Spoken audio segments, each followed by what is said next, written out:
माँ की बहुत ही हार्ट टचिंग स्टोरी है। प्लीज पूरी सुनना, अच्छी लगे तो शेयर जरूर करना। कि एक बूढ़ी माँ थी, उसके पति की पहले ही मौत हो गई थी।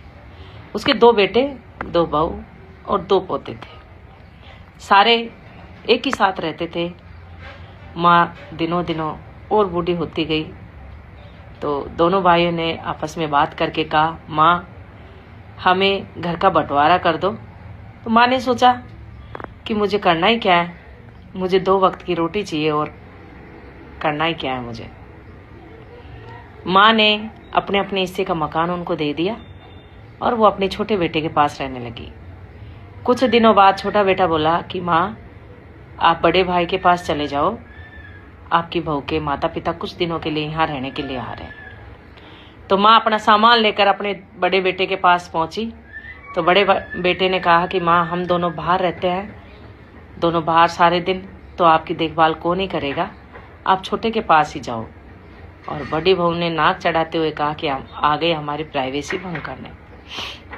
ये चीज़ें उनके पोते भी देख रहे थे, माँ के पोते भी देख रहे थे। वो बूढ़ी माँ घर के आंगन में बैठ गई और आंखों से आंसू टपकने लगे और मन ही मन कहने लगी, काश उसी दिन मैं भी चली जाती अपने पति के साथ ही, तो मेरी भी गति हो जाती। जब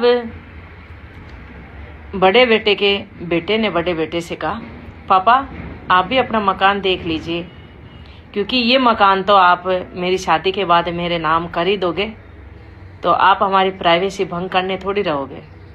छोटे बेटे के बेटे ने भी यही बात अपने पिताजी से कही कि पिताजी अपने लिए रहने के लिए मकान खरीद लीजिए, क्योंकि ये मकान शादी के बाद तो हमारा होने वाला है और आपके रहने की व्यवस्था करिए।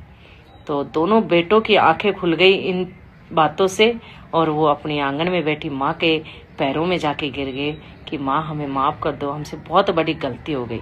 तो आज भी कई घरों में ऐसी बूढ़े माँ बाप की ऐसी दुर्दशा हो रही है, जिन माँ बाप ने हमें जन्म दिया, पाला पोसा बड़ा किया और इस लायक बनाया, और उन माँ बाप के लिए हमारे घर में एक रहने के लिए जगह नहीं है।